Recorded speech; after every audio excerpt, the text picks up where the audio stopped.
Hello, this is Nathan, better known as CrazyhermitDM, and this is my podcast, The Hermit's Homebrew. Joining me today is Brent from Langeministudios, and Chase, who is better known as Kelk, as we talk about Dungeons & Dragons and tabletop gaming. So for Rick, he and I need to sit down and hash this out, but his patron also lives in Svartalheim. Yeah. Well, lives in Svartalheim. Exists. But he is the way I'm like looking at it is he is a child of Ratatoskr, who is the squirrel that runs around in the tree of Yggdrasil. He is a rodent descendant of this godlike rodent, in the tree. But because he's in the lower levels of Yggdrasil down in the roots, that's where Nidhogg is. I think I wrote that actually into our campaign setting and sent it. It's like, I need your approval just to make sure this ain't contradicting anything you're setting up. But yeah, I need to sit down with Rick and just kind of iron some stuff out, because since he's going to be the very first essentially warlock of this brand new entity, but this entity, kind of like to give him. This entity is not going to know that. Oh no, of course not. No, I'm like, what I mean by first warlock, being the first one to play a warlock for this entity. Now, in the grand scheme of the actual setting, oh no, this guy is ancient. Yeah, he's got thousands and millions of rats. Yeah, exactly. He's got clerics, he's got warlocks, there's probably some sorcerers kicking around that have his bloodline, So yeah, but it's just the player is bloodline. Yeah, it's instead of rat bloodline. Yeah, exactly. Yeah. Maybe. Who knows? That's if he the rodent bloodline instead of draconic. Interesting. So for anyone listening to this, you're probably knowing exactly where I'm pulling a lot of inspiration for this guy. Yeah. Without throwing names out there, we'll see if Rick starts sprouting a horn and whatnot. That's going to be really interesting to get his storyline, because I have side quests, side stories for all of the players, planned out. With weapons of legacy or weapons or items of legacy. The stuff on. You were telling me about that. Yeah.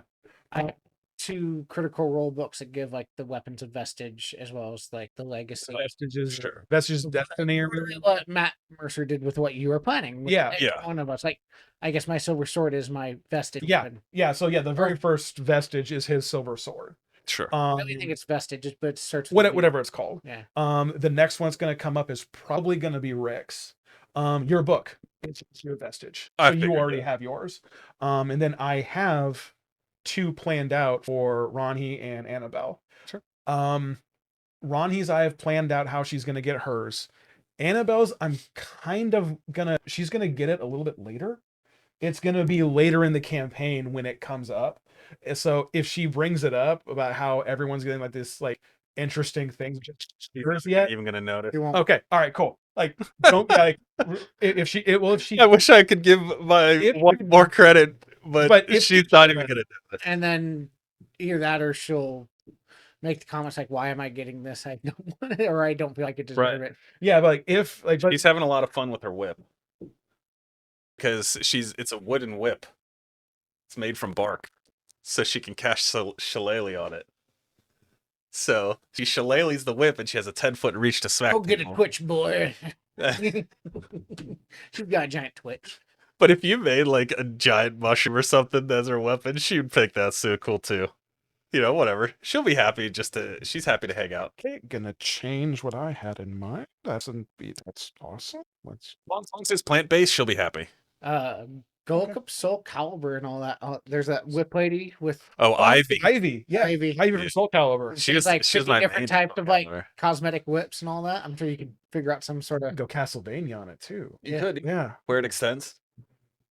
I know for Ephraim, one thing I want to focus on. I've had interaction with Rick.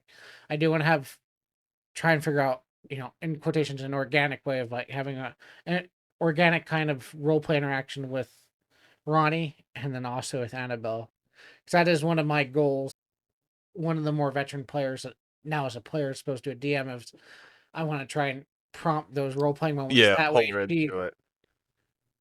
she's feeling more comfortable with her character and try and come on, let's get you out of your shell. I think on the last campaign I got her a little bit when we were in the mages thing. Oh yeah, and Toy Bar. it around, Oh, and yeah, then she she came was- across me, felt betrayed when she was like, I was like, all right, I'll chill out. And she's like, are you sure? I was like, yeah, I'm good. No, And that was her trusting me as her husband. now in her defense, And I was and like, in your Misty step, I'm out. Take off when running. she like got you to calm down, and then you took off anyways. She is probably so used to that with your guys' kids. Just like, all right. And that was the end of the situation with How her. many times has that happened? She No, didn't chase. at your guys' house of like she tells like Aslan or anyone, we're okay, good, and then he Off they go. It was wild. It was fun. to the wind. And it was so funny because I knew it was her trusting me not know. toy bar. as her husband. But it was a fun interaction back and forth, right? Mhm. Like she grabbed me and she's like, I'll make sure he doesn't do anything. Are you good? And he's like, yeah, I'm good. And she's like, are you sure? And I'm like, yeah, I'm good. Yeah, I'm not going to do anything. And then the moment she let go, I was like, Misty step, I'm out, I'm running. And she just looked at me like, You son of a. really? You didn't roll insight. Sorry. Yeah. Well, I took advantage of this. Fantastic. Regardless if she sits here I'm the glad. whole session and does nothing, she likes to just sit there and watch Hang and out. just be a part of it. Cool. Everything. And I am glad that she's here. She's more comfortable with because she understands plants. Okay, cool. Yeah, no, So that this makes character sense. is much nicer. She does not want to be the focus of any like major story. Okay. She doesn't want to be the one that leads the story. She Yeah. wants to be the toy bar that kind of has fun fairy moments. Okay, cool. And Yeah, no, Yeah. that's I- awesome. In hindsight, I don't think I still would have changed anything. I think that was just her interpretation of what I was trying to do. It's like, no, you're the major hook to. yeah, she put a lot of that on herself last time. Yeah. She felt I like gotcha. I gotcha. she should be doing more. And honestly, if her character had been in any one of our hands, we would have probably done so much wild, cool shit with it. But like I don't think It's she just did. like she had the power on her. She had the Triforce on her. Yeah, she had the She, scales of power. yeah, she used it once in the whole 3 years. I'm interested to see, like, focusing on this campaign, though, for sure, like, where she Oh, yeah. takes this character. Oh yeah. How she evolves it. Because, like, there was a definite character arc for Rama. It wasn't just imposed by me as the dungeon master. Right? Yeah, they're definitely. And she, as a character and Mhm. as a player, evolved. Yeah. Yes, absolutely. Yeah, this one she's taken a lot more initiative. When she hit everybody with Entangle, I called it the backyard wrestling. Yeah. 'Cause you had there's a halfling, a hodkin, but a halfling, a rat, Fairy. and a fairy Yeah. for getting into like fisticuffs. Yes. While everybody else was in the front of the building, like Dealing with arrested. they're in the back. My having a midget wrestling tournament. Yeah. Yeah, well, that entire interaction between her, Rick, and that moment, she just like stepped out of her shell. Yeah, she's That was Like- amazing. Yeah. Ronnie and Nick, when he came and played with us as Han, like, I've never seen Ronnie step so out of her shell Nick's That- good at that. at that big mommy scene. Nick's yeah. good at pulling Because people out. he's playing a halfling, hodkin, and then here's a Goliath, and don't Muscle get me, mommy, that yeah, was the and word. That's a big and dollar, don't get me yeah. wrong. Looking at the mini because we bought it like a year and a half ago, Yeah. and I'm like, and she's like, I want to play that character. I'm like, okay, cool. So Awesome. we got the mini, and so I'm painting this. As I'm painting, I'm going, whoa, okay, He's voluptuous. she is Yeah. okay. And so yeah, I painted it up, and even she's kind of like, oh dang. You're like, yeah, she's packing. you know? Yeah. So like, okay. You got to be if you're an adventurer. Yeah, I guess. If you're not somewhat in shape as an adventurer, you're probably not going to live past a few levels. If this was real. I mean, that's true. I mean, you're not wrong, Yeah. That's why there was a big thing about Baldur's Gate. They're like, oh, all these people are just running around messing with each other and blah, blah. I'm like, yeah, it's like why people go to the Olympics.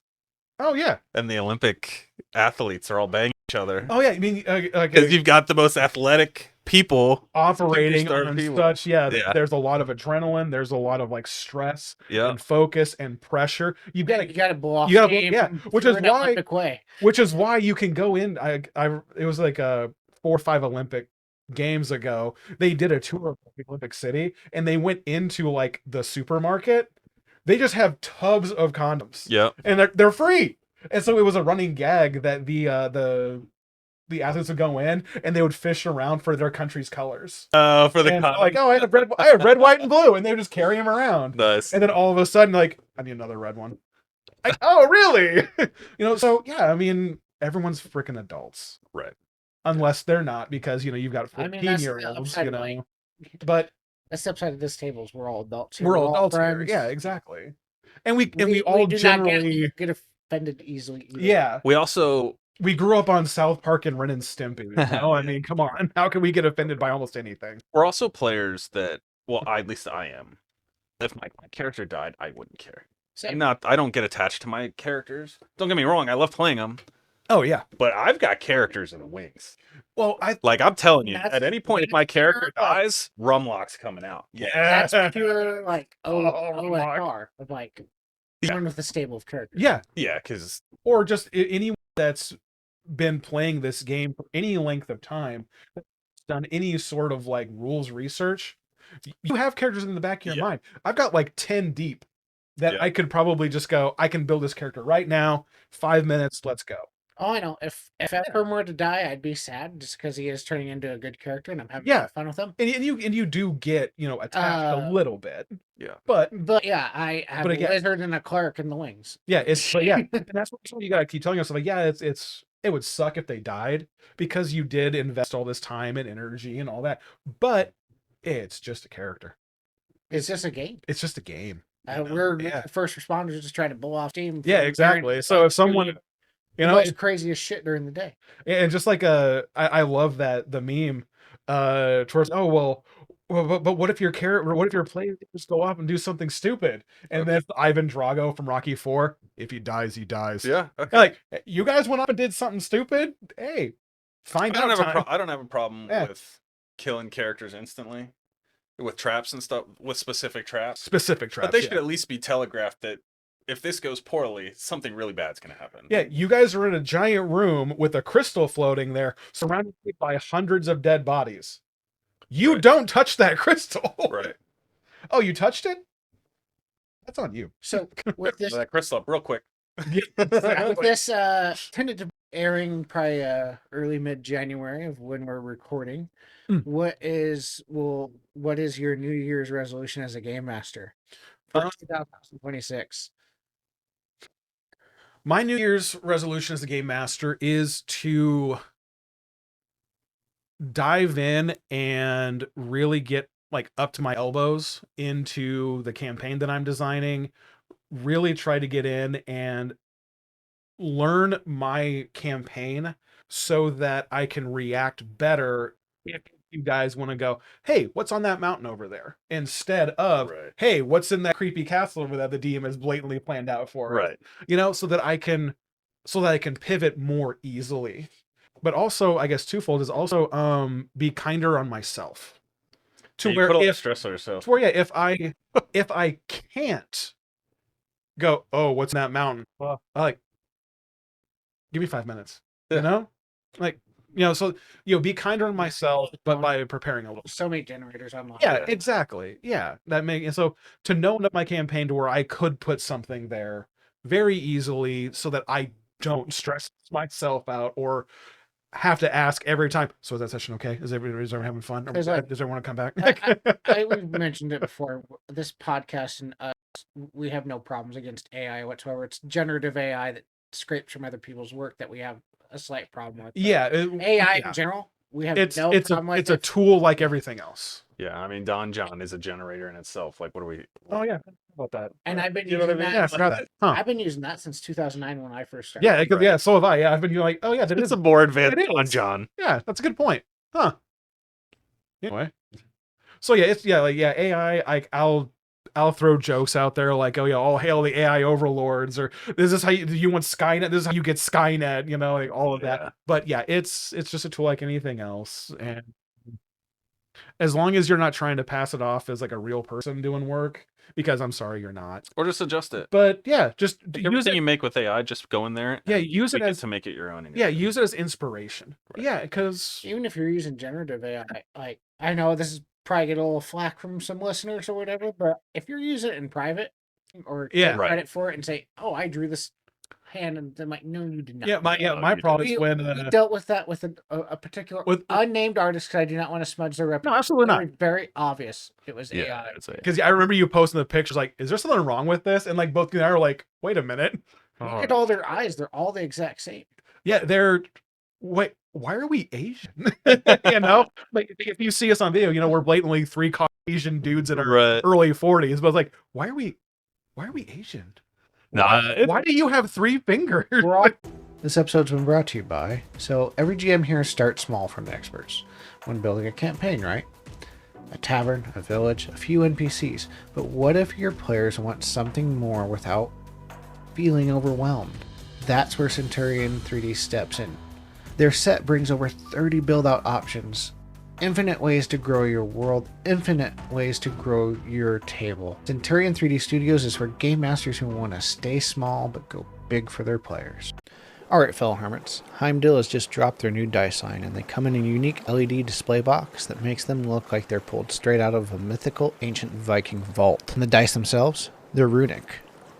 Full Thark inspired font on the faces, but the wild part is they've got this iridescent finish that literally changes when the light hits them. It's like your dice are actually filled with magic. If you want to show off the dice in a totally new way, grab one of these 5 sets, if not all of them. They're something out of the 9 realms themselves. 41 born within a month of each other. Oh yeah, because we have the same birthday. Yeah. Me and Nathan have the same birthday. Oh.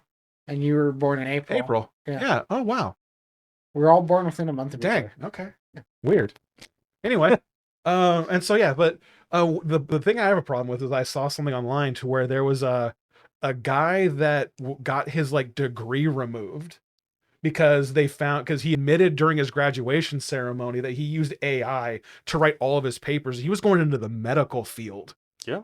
I'm sorry, if you're going into something like that, you need to know your stuff. What did I see? I saw one today that said some professors are swapping to oral interviews. Yeah, oral testing. Oral testing rather than written testing because you can't use AI for an oral test. It's just it's questions. Which is what I had to do to get my warfare designation in the military. I had to sit in a 6-hour interview with like 5 dudes where they just were hammering me with questions about submarines, and I just had to keep answering. Yeah. When I got my pilot's license, everything was oral and practical. Yeah. You would sit down with the examiner, and he would just have a notebook like this, and all of your information's in there. And the thing is, most of the guys didn't even open it because it was all up here. Yeah, I've been doing this for so long. They've been enough hours. For a younger, listeners, I don't anymore, but I can still tell you my home phone number from childhood. Yeah, me too. Same here. In the career that I work in, my dad actually still has the phone number. I can tell you my mom does. I can tell you my childhood best friend's phone number as well. Oh, really? Yeah. Yeah, nobody does. We stopped talking after high school and all that, but I remember my address on the military base when we got transferred to Missouri. I remember my address. That ain't a thing anymore. Yeah, because I remember my dad's social security number because I needed to know it because that was when they went from service numbers, and all of that. Because he was my sponsor to get my military ID to be sure. Yeah. So I had to know his social security number off the top of my head in case someone asked me like, hey, what are you doing on base? Oh, my dad's a master sergeant in the Air Force. Oh, really? What's his social security number? Because then they could look it up. Yeah. Like, here's my military ID, sir. Like, what are we doing? Yeah, exactly. If you want to be a dick. I think for me though, with like New Year's resolution wise, if we're talking about in game, it's just getting inside Ephraim's mind frame more because he is not thinking, and that is hard. Yeah. Because I've been trying to figure that out, as you guys know, and trying to figure out how does this person react to this, because that's not how I would. Yeah, exactly. That most of my New Year's resolutions are all very podcast and content creating oriented, on top of being a brand new amazing father, trying to navigate through that. Yeah, absolutely. Yeah. Trying to double all our numbers, hopefully. Any growth is good growth. Malachim is a hard character for me. Like, just straight up he is. And Same. I roll fate die. The good thing is I'm a fate-based character, so if I'm struggling with what I should do, I usually at least have like 2 or 3 ideas in my brain. I'll just roll the fate dice. I could either go violent or I could go protector. What does my gods want me to Right. do? Okay. The good thing is because I'm this fate-based character that does roll fate dice whenever I approach. I say humanoids, but it's intelligent humanoids. It really boils down to things with souls. So like a human would be, but like I'm not gonna. That's one for a goblin. Side tangent. Goblins. Small side tangent. That's been a very interesting interaction between you and Rick or whatever, is when you cast those certain spells and Eyes of the Grave. and figuring out what he is. And what he Yeah. isn't. Yeah, because you were like, oh, it texts undead. And I had it trigger on Rick, even though he's not undead. But it's undead It was a weird trigger. adjacent. Yeah, Weird. he's It's like a He's a patron of the Undying. Yeah. Or a warlock of the Undying. undying fiend, I guess. I don't know. It would be. It was interesting. Yeah. I don't mind it. It was the same situation that I would have all the time when I would cast detect magic. Yeah. And when we were in your campaign, I would always keep sensing the things that were like here. Mm-hmm. And then like behind my DM screen, I had literally the list of schools of magic and what color they appear. And Oh, yeah. and a little description of what each of them kind of do. That way, if I know what the spell is off the top of my head, I'm like, okay, it's this one. Not the color. Yeah. So, but with Eyes of the Grave, I'm just detecting undead. No, I mean, because Rick cast detect magic, Oh, and when I said, "Oh yeah," it was like minor conjuration. You told him it was greenish. Did I? Okay, Yeah. Well, because I knew it was acids Because of acid. Because so yeah, but yeah, I forgot that magic had color. Yeah, Like, there was schools of magic have the like, schools of magic had like colors. necromancy is black. I think like radiant is like goldish. Yeah, And it's one of those things where like as the character goes through the campaign, like every time I use Eyes of the Grave, the hope is that eventually, you'll just be like, you can detect, Rick's normal unsettling aura, plus this other stuff, because you're just absolutely at this point I'm just used to his aura being there, and I'm looking. Coolest time I've ever. Makes sense that it's gonna throw I'm me not off. too much into live places. As I've said multiple times, but one of the coolest things I've seen with Eyes of the Grave is get used in that Mighty Nine campaign, and they have Caduceus, the Furbolg Grave Cleric, that's played by Taliesin, and they're underwater and they're going through this kind of pirate arc or whatever, and they're in the seaweed forest, and he uses Eyes of the Grave, and it just starts popping up. Yeah, in the seaweed, and think. Yeah. And you're like, what's out there? Yeah. Because it gets blocked by stone. It gets blocked by like 1 foot of stone or metal or something like that. Like one inch of land. Yeah, out in the ocean, like it would be blocked by nothing. Yeah, so it's kind of But no, it's fun. So getting better at him. So here's something that I use ChatGPT for a lot. Because I'm not used to playing as Malekith. I a lot of times will just be like, hey, ChatGPT, here's my character. How would my character respond? Give me 6 different responses to this situation that my character might do. Based off and of often you're just like choosing like 2 and 4 seem good. I'll cherry pick. It allows me to at least see how he might word things. Oh, okay.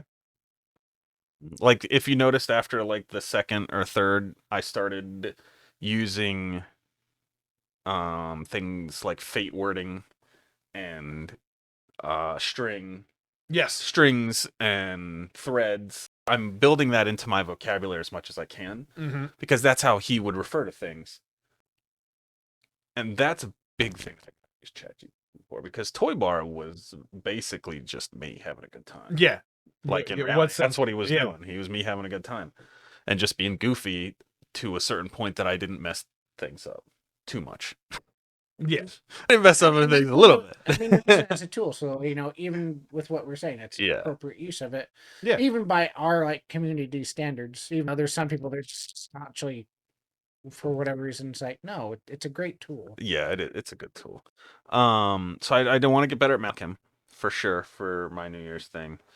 And then putting together the finishing touches for my Act 1 of the campaign that I have. It's been fun, and I say it's been fun because I'm not the DM that goes by the seat of my pants. Oh, okay. I'm the guy that when we get to that first city, everything I tell you, I have on my maps. Right? Don't worry, Like, you'll only use 10% of maybe. it. But the other guys that are running through the campaign here and there But now that are I know- using these other things, right? And Yeah. my campaign is the type of thing where you're never going to find it, Mhm. right? You can metagame all you want, but you're never going to find anything. But that's the nice thing is I've said this on other podcasts. The nice thing is like even if they don't go to Joe the blacksmith in one town, you get to that other town or whatever. Oh, guess what? Joe the That's where blacksmith is there, Yeah, that's where and it yeah. has that complete same backstory, and your players don't. they don't know. Yeah. But mine won't. Yeah. Like, I'm telling you, I'm building my cities out. Yeah. But it'll be like things like, oh, you walk into the town square, and in the town square you see, and maybe I put it in front of you, like right here. Hey, this is what the town square looks like. So I use a program called Threads, Okay. Yep. and Threads is real easy for me to be like location, And not the social media app. map. Yeah, no, Oh, through Instagram and stuff. or Twine. I'm sorry, it's called Twine. Twine. I use Twine, and it's basically a storyboarding software. That I can just move things around in, and I create keywords for certain things. And what I can do is I can show the party moving through the campaign, through the different settings, through the different ways that they went. And Twine is actually designed to create build your own adventures, storybooks, basically build your adventure storybooks. Okay. So, and it's free. So every location that I have, like one of the locations that I'm playing around with right now is a jail. It's basically a Fey jail inside a giant tree. And how would that look like? Well, Twine allows me to develop, however many floors I want, what's on each floor, who every inmate is on each floor. Yeah. Okay. The only thing I will say with Twine is it doesn't transfer to different PCs. Oh, okay. So whatever PC you're doing on Twine, you got to keep it there. Oh, okay. I mean, I'm sure there is a way because it's technically a coding software. Oh, okay. But it has been incredible because I can set up Act 1. Hey, this is where we're getting to. I have my certain points where you guys would level up after you clear certain points of the story. It allows me to sit there and just constantly build the characters out. Who's my big bad for Act 1? What are they going to do throughout the act? What clues can I leave throughout the act? And let's say we get to that jail and I decide to use the jail. We get there. What's going to be the crumbs that the big bad might leave in the jail that they might be able to grab the pieces of and put together later? Will they find those things? Maybe not. Yeah, maybe not. But it's going to be exceptionally fun, I hope, because I'm also interested to see if you guys can see where I took the inspiration from. You've alluded to that a couple of. Yeah, I'll just say that right. And you It'll look like basically. You guys, I'm hoping It's going to be what the Sci-Fi Channel does for the BBC shows, where they say it's their own original show, even though it came from the BBC. 10, 15 years ago. Yeah. Right, yeah. What I'm hoping is that when we get to certain points, Mm-hmm. because in anime there are certain. Granted, There's beats. Yeah. Most anime is like 80% fluff. Yeah. Yeah. But the major story points that hit, the major confrontations of specific characters, things like that, like I have to find ways to somehow maybe tie those in. Mm-hmm. Those will be interesting because I'm hoping that when you see these situations happen, you're like, hey, this reminds me of this. Or this reminds me of that. And that's what I'm really stoked on. You're deeper in the anime scene than I am. It'll be something you've seen. So I hope I recognize it. It'll be something you've seen, okay, for sure. Cool. Awesome. There's a very specific moment in Act 1 where I'm interested to see if you recognize it. Okay. Probably not. My situational awareness is sometimes not the best. And I am gonna have gods that show up. Yeah. Not very many. Like when I'm saying most of the beings that we're gonna deal with are like low level deities. It's like what my campaign. Honestly, yeah, like the one that I got from the GM binder, who I'm kind of adjusting. Her name's Lady Void. I'm using this character. I'm adjusting her a little bit from GM binder that I found, but she's basically an archfey in Alfheim. Okay. In Alfheim. Oh, okay. But she is the goddess of weather and seasons in Okay. this realm.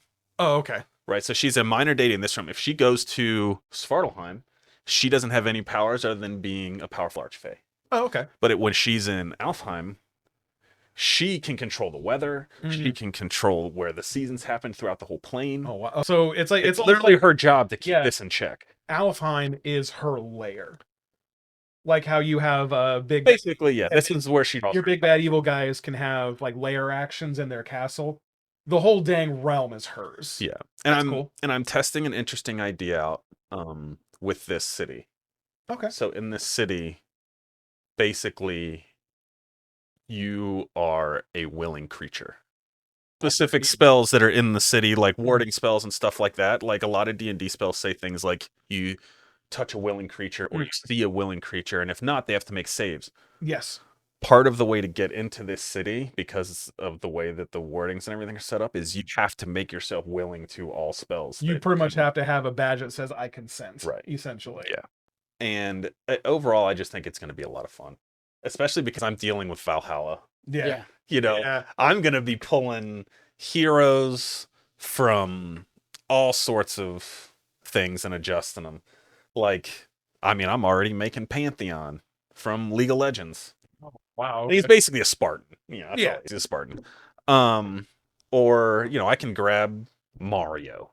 Yeah. Like, I could literally have Super Mario as a dude, that can jump really high and throw fireballs and, stomp on people's heads really. Talk with a very stereotypical accent. Yeah, like I could come up with all these cool. Oh my god, Mario's just a Sun Soul monk. Technically, yeah. Oh my gosh. Get Whoa. Yankee Sun Soul Monk so you get Psionic Jump. You know? Or the Semic hybrids. Yeah, the hybrids. But yeah, so it'll be interesting. Anyway. So that's my New Year's thing, is to make sure that I can, by the end of the year, I want to make sure that I have Act 1 completely fleshed out. How many acts there are going to be, I don't know. Because this is one where we could cliffhanger it. We could not cliffhanger it. It all just kind of depends on how things go. With again, and not really kind of not a spoiler, but with mine, there's gonna be 6 acts in mine. Cool. 6 minor ones. Not like big, huge ones, but they're gonna be like Sure. Segments. yeah, so there's gonna be 6 like very distinct segments. Have to navigate your way through, and you'll be able to tackle them in any order that you want, past the first, excluding the 6th. Yeah, past the first 3, hooks and 4, and stuff 5, like you can tackle in any order you want. That is okay. also the other thing that I want to get done by the end of the year is actually our campaign setting book. Determine the format that I want to do, if it's going to be a flat setting or if I'm going to make it look like an OSR book. I kind of do like the Shadow Dark size. Yeah, this size. Yeah, I like that. I like that compared to just to have a nice little small thick tome as opposed to the bigger books. The smaller ones are a little more difficult if you're doing illustrations. That's all. But I mean, if you're doing black and white like those, it won't be as bad. And then I've been talking to a local publisher person that is possibly willing to help if I cool. set them up with good or them up with a good amount of seed money. Cool. Yeah, getting that campaign thing would be really good. That would be cool as hell. Are you planning on taking it to the end of last campaign and ending it there, or are you gonna continue? I'm gonna depending on. I'm gonna steal a couple of things from his campaign, like the Rat King, Oh no, absolutely. Oh, cool. Yeah. and then No, yeah, that's fine. Yeah, again, that's a Neither Tosker's in it because that's the official name for his Josh's race. Oh, sure. Is Neither Tosker's. oh yeah, cool. And so then goal by the end of the year is to get the Rat King. Like getting some details nailed down so that you can use it for the book. Yeah. Oh, I already wrote that one entry, and I'm like, does this clear for you? Because That's right. Yeah, I need to. He already has his entry. Cool. Good enough. I'm about halfway through. I got all the pantheons done except for one, and then I'm doing recaps of all the species or races, or just kind of figuring out if I make it agnostic or if I want to take it behind an engine or an actual specific game engine. We'll go and wrap it up there now that we've done our resolutions and some dungeons as we started our first one and our resolutions. They own an end in gold and glory, but just a gelatinous cube falling out. Hey, tabletop gamers. Thank you for watching this episode of the Hermit's Homebrew. We come out with new episodes every Wednesday. Remember to like, subscribe, and share with your friends as we continue to level up and grow.